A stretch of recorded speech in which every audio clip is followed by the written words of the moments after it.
Welcome, ladies and gentlemen, to another episode of ICT's podcast series, Counter-terrorism. Today, in the COVID-19 era, I'm Itai Hanman, and it's a pleasure to be here back with you on our YouTube channel or any other platform that you are having the pleasure of joining us and watching us.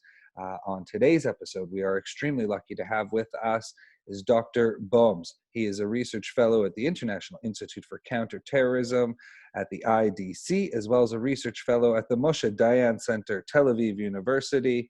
How are you doing today, Dr. Boms? Very good. Thank you. Good to be here. We really appreciate you taking the time out of your busy schedule to join us on the podcast. And today's special episode, we're going to discuss Israel's northern border. We're going to look into Syria and see how has the pandemic affected the Syrian regime? How has it affected the war in Syria? How are the different sides adapting to it? And of course, what is the latest and what are the threats emanating out of the Syrian theater of conflict at this time? So let's start with there, and maybe you can give us a little bit of background on how the Syrian conflict has adapted or been affected by the COVID-19 pandemic. Well, let's begin with the fact that Syria belongs to a group of countries and where data, numbers of examinations and actual COVID data is hard to assess. From the reports that we've heard, Syria was certainly affected by COVID-19. The source of much of the early infections has to do with Iran. Iran maintained flights, communications, and movement, maintaining its own proxies in Syria and in Lebanon. This is an ongoing movement that relates to the axis and the Iranian activity on Syrian soil. Iran had done so also in the context of Lebanon and in the context of Iraq, and that actually became one of the major axes of infection of COVID-19. But in Syria, the reported numbers they were very low, remained very low, although from the unofficial reports, what you get from the ground, what you get from open intelligence sources and from people that we have a chance to speak with, you realize that the numbers were certainly higher. Difficult to assess, but considering the Iranian experts, militias, and the fact that the war had not stopped for a very long time, that dynamic had just been a part of what we've seen in the past 2 months. Then Dr. Boms, I wanted to just quickly ask you, do you think that we have a lack of numbers coming out of Syria because of a lack of reporting from a perspective of on purpose trying to cover up the numbers, or is it a lack of ability to report on the actual numbers because of a lack of control on the territory? It's a combination of the fact that first of all, you don't have the ability to test a significant part of the population. You don't have the interest to report additional crises in Syria. There are plenty. And the fact that the regime is certainly not interested to report a significant crisis in the making. So all of that, combines to create a scenario in where the numbers are hard to come by. And having said that and understanding that the numbers are hard to come by, and as you said, the Syrian regime has no interest in inflaming any further crises within their territory. What do you think is the main, push to be able to protect citizens from COVID-19, or is there a push to protect citizens in Syria from COVID-19? Well, this is a global pandemic, and very quickly there is a protocol. Even in Arabic, people understand that there is a threat. Although, if you're looking at the Arabic discourse, there's a number of other theories of what is the source of this COVID virus and whether this is really created by China or by America or by other partners. And I think, broadly speaking, the response in some of the countries in the Arab world are a little different in this regard. In Syria, people were as well aware of the virus. Unlike other hubs of international travel, which in many ways have become the center of this pandemic, and it's not, or it's to be noticed that actually this was very much of more of a first world pandemic than a third world pandemic, because of the international hubs of travel that were able to carry this virus. In some places in Syria that were more isolated, the virus was not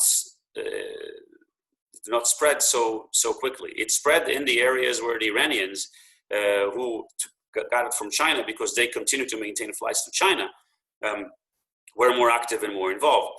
And so in other places where people were literally stranded for months, irrespective of the coronavirus, that danger was not so apparent. You speak about people who literally were stranded. They were not able to move much. They were stranded at their own homes because they are a part of a war, and because the territories are not very safe to travel, and therefore they stayed where they are. And as long as they've done that, they did not have many other guests who were able to bring COVID-19 to them. So the locations of COVID-19 were more limited to the areas where you've seen people coming from Iran, proxies, experts, and that's affected Damascus, some of the main cities, and some of the military bases.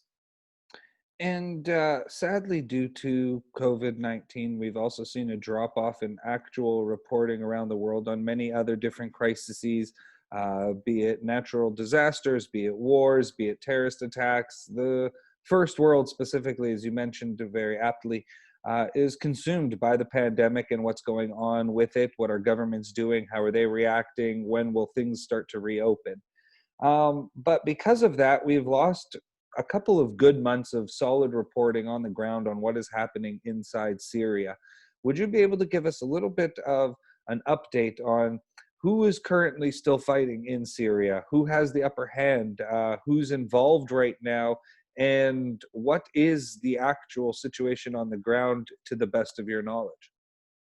Well, let me try to sum up the Syrian arena, really coming to the 9th year of the Syrian war. The Syrian war began in March of 2011,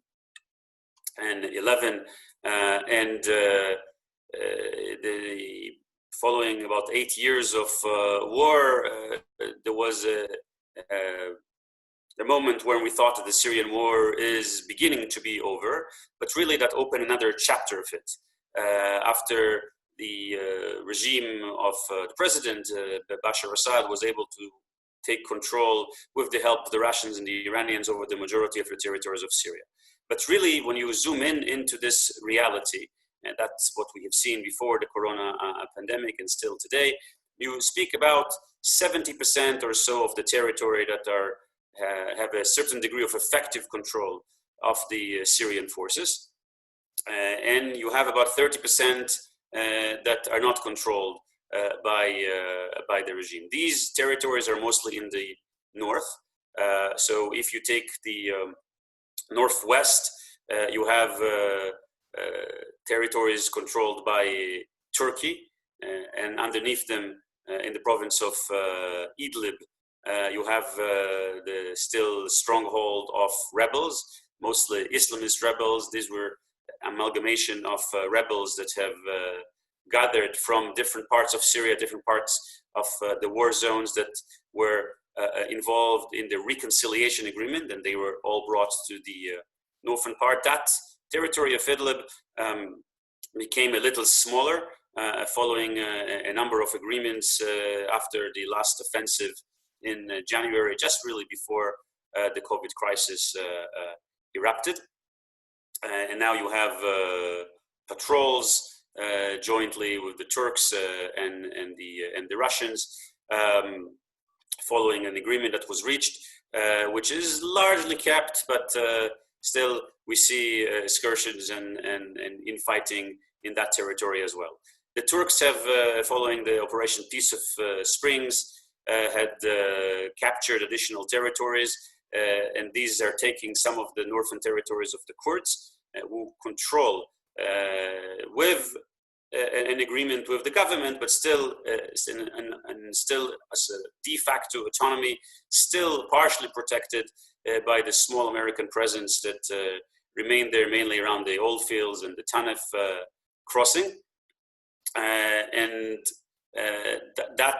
That part remains an area which is, for the most part, less influenced by the Syrian military or the Syrian security. The Turks are there, the Russians are there, and the Kurds maintain a certain degree of independence. The majority of the cities have already been in control of Syria and the president since 2018, after the rebellion was really crushed.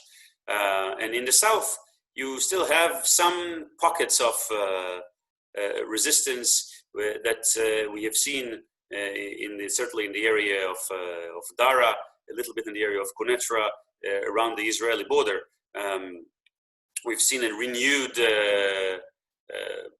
activity of the opposition, and in the last few weeks, and actually this week in particular, we've seen additional movement on the Syrian side. There was a very significant offensive that came to the south just a couple of days ago. The Assad president had ordered the reshuffling of the governors of the two provinces, bringing people who are more loyal to him. The other thing we've seen there is Hezbollah's activity really in the south in particular, over 18 different permanent positions, along with Syrian military. So you see people, the militias and Hezbollah in particular, embedded within the activities of the Syrian military, which is this new hybrid model that we've seen following the war, and where the Syrian military was so weak, it needed the infusion of foreign militias. And the way to regularize the situation was to bring these militias into the Syrian military, and sometimes into different command structures that were, again, became hybrid. Some of them were controlled more by Russian commanders who were influencing Syrian commanders, and others were involved by Iranian commanders who again were influencing Syrian units. And you had the situation where you have a Syrian military control, but de facto very much influenced by either Russians or Iranians. The Russians and the Iranians, I would also add, and we can speak a little bit more about that, do not always see eye to eye when it comes to Syria. They belong to the same axis. They both have helped Assad maintain the control and reach victory. But at this point, the Iranians would like to control more of Syria, continue their own entrenchments, threaten Israel as one of their main objectives. The Russian mainly would like to see stability in order that infrastructure, oil, energy, and other pieces of Syria could be developed, so an after-war, post-war reality could be created. Wow, okay, that's quite the summary. Appreciate that, Dr. Boms. Could you tell us then if anyone at all of any of those groups has had an advantage over any of the others due to the pandemic? I don't think that the pandemic has changed significantly the reality on the ground in Syria. The Syrian military certainly used that time, and this is certainly a time where the world's attention sort of moves away from many issues in international affairs, certainly also the Syrian war, and therefore they advanced. I think this is important to note that following perhaps the first few weeks of this crisis in February and the beginning of March, things in Syria have continued. The Turks continue to attack both on Syrian territory, also on Iraqi territory. The Syrian military continued with its activities. Israel have actually conducted unprecedented number of raids or strikes against Hezbollah and Iranian targets, again as responding to the ongoing activity and the increased activity of the Iranians on Syrian soil. So you actually have seen an intensification of these dynamics. You have not seen a standstill. Wow, okay. And Dr. Boms, you had mentioned that there is some tension between Iran and Russia on what they are looking for exactly out of the Syrian conflict, both post-war as well as currently. They both have come to the aid of Bashar Assad. However, the Russians are a global superpower and Iran is a regional power. In your opinion, what is this tension built on and how will it be resolved and who has the upper hand? Sometimes tensions as such do not tend to be completely resolved, but let's begin to understand the interests. Let's start with the Iranians. The Iranians have been long supporters of Assad, and it's important to note that this entire axis, now we speak about the land bridge, but the entire axis of Iran, Shia crescent, going through Syria to Lebanon and then to Hezbollah is something that was created by Iran already in the 80s, and in the time of President Hafez al-Assad and the time of President Bashar al-Assad, that axis was maintained. Without Syria, without Assad in particular, I think it would have been very difficult to see Hezbollah situation the way it is today. Hezbollah had really a supply route that enabled Hezbollah to receive support, munitions. And now we speak about the accuracy operation of Hezbollah's missiles. All of that was an important piece before the war began and became even more important thereafter. It's also important to note that for those of us, for the viewers who watch who follow the Israeli realities and the Lebanese border, again we've seen Hezbollah, Shia power. We understand the reality of 150,000 missiles or so. Again, a lot of that was developed with the support of the Iranians. The Iranians sought to use the Syrian war to create something similar in Syria as well. And in many ways, they have succeeded. Following the end of the Good Neighbors operation and the withdrawal of the rebels and the return of the regime to the south, we're now seeing a reality that is much similar or more similar to the Lebanese border than to the old Syrian border that used to be the quietest border we've had. And the entrenchments of Iranian forces in different parts all throughout Syria, they were more active in the south, and then they realized that they had to move elsewhere, and they also have to dig bunkers and tunnels because of the Israeli bombings.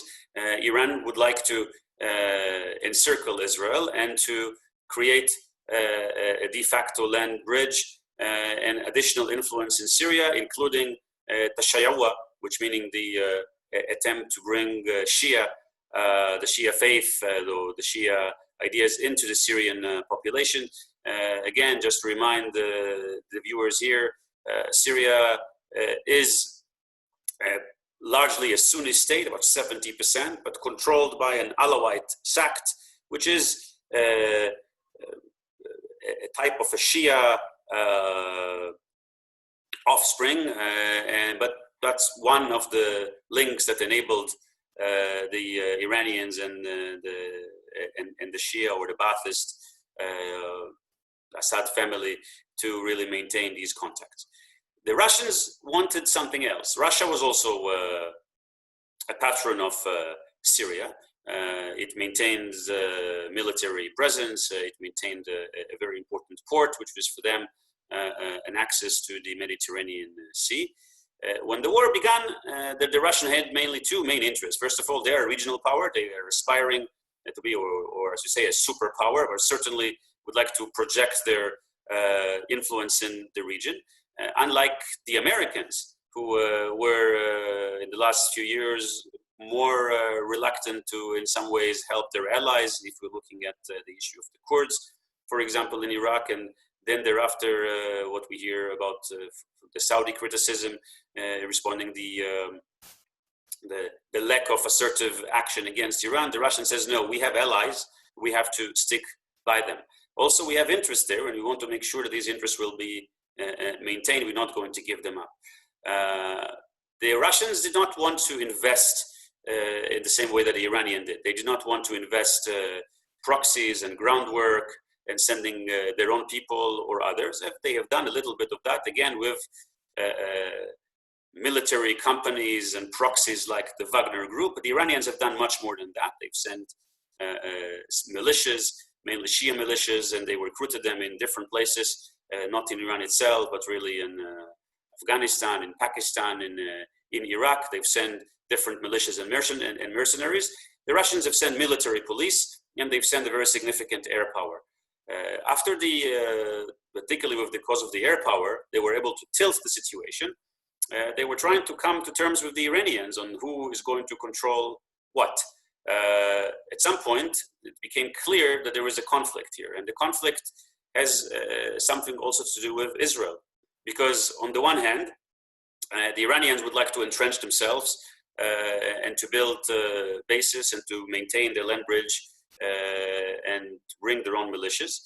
This, of course, triggers Israeli response. Israeli response will target the Iranians, will bomb them, some of them very close to the Russian presence on the ground. And overall, the war continues because you have additional battles, additional militias, and additional responses. The Russians would like stability and they would like quiet. For them, they would rather the Iranians to move back, that they will be able to build Syria. They're not interested in this dynamic that further intensifies the war conflict, and they're also are not interested in strengthening Hezbollah and the Shia axis. Israel is also an ally, and there is a strict security coordination.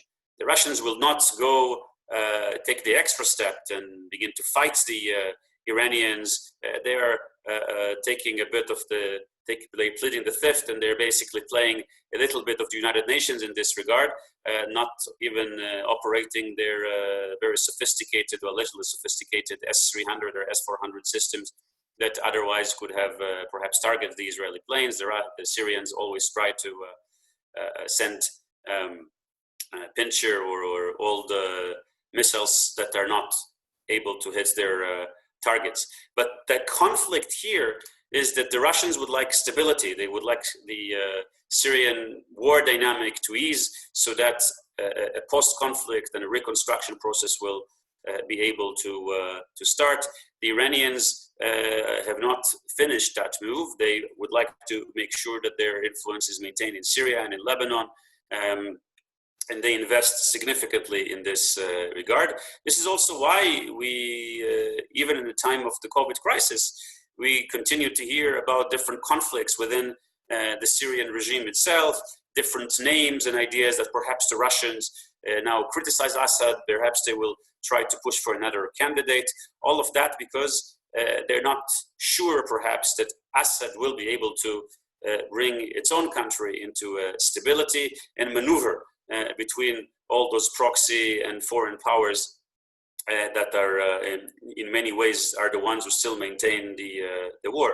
The Syrians, I would end with that, for quite some time are much less relevant to this discussion. This is a war that's being managed by foreign powers, by foreign influences. The people on the ground, many of them who fight are also not Syrians, and those who fight on the Syrian side are being paid by others. Very interesting. And you've brought it up several times about how the Iranians are trying to entrench themselves and encircle Israel. We've heard about the Israeli raids on the Hezbollah and Iranian locations, Iranian militia proxies as well, on different locations across Syria. Maybe you can give us a little bit of an understanding of the threat that Israel faces coming out of Syria, and if Israel's response has been strong enough and deterred the enemy enough. The Northern Front has been a front that Israel had faced a number of times in the last 40 years. The Lebanon War, the first Lebanon War, and then the second Lebanon War. The first Lebanon War had targeted raids that came from the Palestinians who've set in the south part of Lebanon. We just noted the 20-year mark of Israel's withdrawal from South Lebanon. But following that withdrawal, what we have seen in Lebanon is the development of a new axis of resistance, much stronger than its predecessor. And this was the creation of Hezbollah, again inspired by the Iranians, funded by the Iranians. And Hezbollah moved from becoming insurgency, perhaps terrorist groups or a militia, into a full-fledged military with significant capabilities, including intelligence, a certain degree of air capabilities, and a very significant missile capability. That played a very significant role in the Second Lebanon War of 2006. And that is something that Israel had taken note from with the hope from command, with the realization that the next war in Lebanon, if and when launched, is going to be a much more devastating one, both for Israel and for Lebanon, because of the firepower now available to both sides. The Syrian danger emanates exactly from that perspective. We have one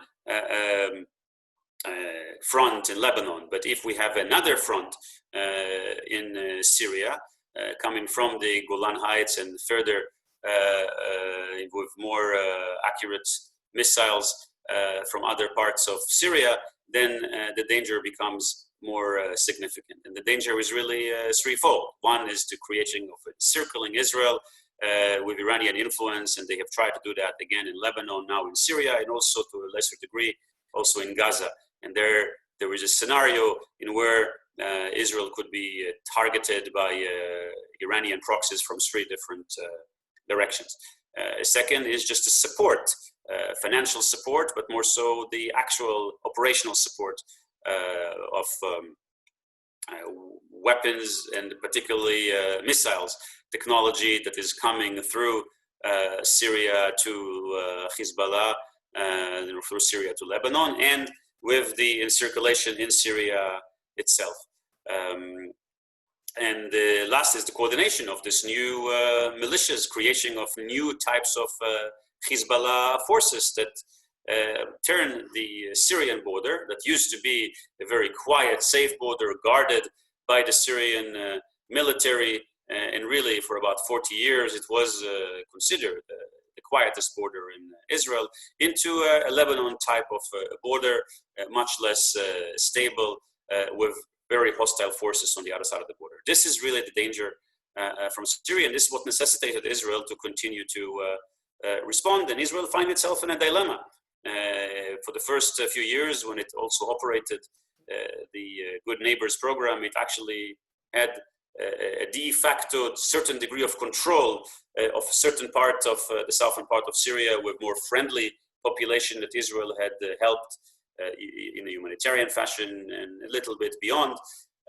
Now, when Israel does not have that, it needs to continue to operate and really salvage and disturb these Iranian plans. And this is why you see all of these raids, and we've seen more and more of them, because under COVID as well, the Iranians have not stopped, irrespective of the crisis at home, irrespective of levels of unemployment and protests that they've seen at home about their own policy. This remains an agenda that the Iranians continue to invest in, spend on, and build. Very interesting, and it really does highlight the threat level that Israel faces, especially if Iran were to activate its all its proxies, be it Gaza, Hezbollah, and itself on three different fronts. That really does pose a challenge to Israel, and Israel must have some answers for those scenarios, and obviously is answering those scenarios by continuously raiding inside Syria to stop any Iranian entrenchment on that border. One other player that we've hardly touched on in the Syrian arena or theater has been Turkey. Turkey has been on the sidelines, and then entered full scale into the war. We've also seen them have actual armed conflict with the Syrian military, and we have seen losses on both ends of that. The Turks are a part of NATO, which is a very important aspect to always remember here. There used to be, and it seems like things are growing back in that direction, a strong relationship between Israel and Turkey, especially militarily, and that seems to be warming up slightly over the last 2 years as well, and maybe where that is reaching some new heights. But where does Turkey stand in this scenario exactly? We know that their real enemy are the Kurds in their minds. They want to prevent Kurdish terrorist attacks against Turkey. But we've seen them, as mentioned, in a hot war with the Syrian troops.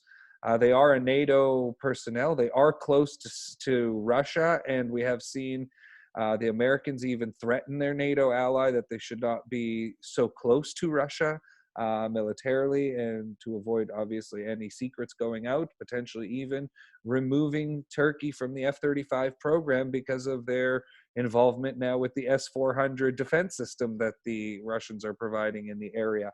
So where does Turkey stand exactly in this conflict? What are they looking for as an end result? And can NATO and the rest of the West still trust Turkey to be a proper ally? Well, I mentioned before that the first place that Turkey first stands is it stands inside Syria, both in the northwest when it maintained influence for quite some time, and now also in the northeast. You see Turkish territories and you see Turkish troops. Turkey had actually de facto began to annex some parts of Syria. And there are pictures we see from an area like Afrin, again, a Kurdish stronghold, is pictures of Turkish schools, Turkish police, Turkish institutions. This is, again, a de facto attempt to annex part of the plan of the stated plan of Erdogan, which also had to do with the refugees. The about 3.5 million Syrian refugees that Turkey still hosts, was that they will help, quote unquote, the refugees to return to Syria, and then will settle them in the zone that they've helped occupy for them. Of course, part of that is to create a buffer zone between the Kurds in Syria and the Kurds in Turkey, so that the Kurdish threat, again, I mentioned before that you have a significant de facto Kurdish autonomy, the Kurdish forces and the PYD and the PYD and the YPG were, on the one hand, autonomous. They were connected. They had good relations with the Syrian regime. When the Syrians have left in 2012, they have left some of the infrastructures in the hands of the Kurdish leaders and the Kurdish leadership in the Kurdish areas.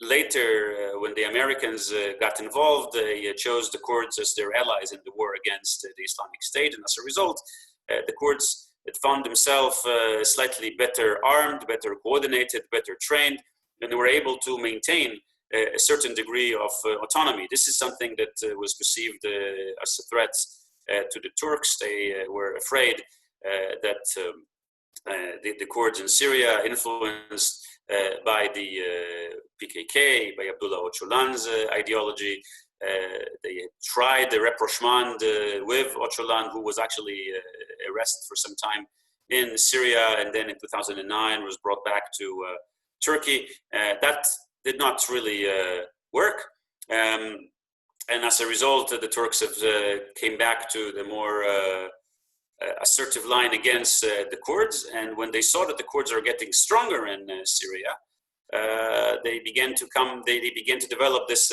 idea that they will actually create a buffer zone. And the refugee crisis was a good opportunity for that, with the idea that, we have to bring people home. So we will basically bring many of the refugees. Most of them are Sunni, and some of them are under the influence of Turkey. And we will basically create a de facto zone of settlements of Sunni Syrians who are not Kurds, who will establish themselves and settle themselves at the edge of the Kurdish areas in the northern part, and will create an actually human buffer between Syria and Turkey.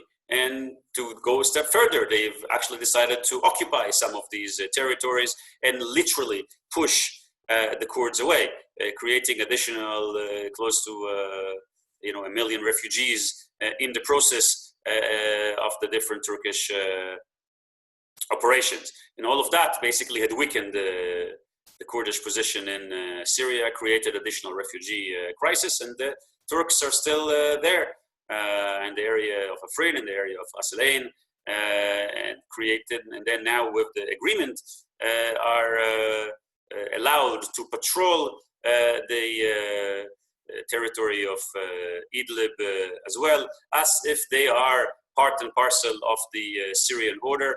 And remember that you have now, aside from Syrian and the Syrian military, in Syria you have Turks, you still have the Americans, you have the Iranians, you have the Russians, you have even a small, I think, British contingent still on the ground, you have the Turks. So this is how perhaps a war that is supposed to be over looks like.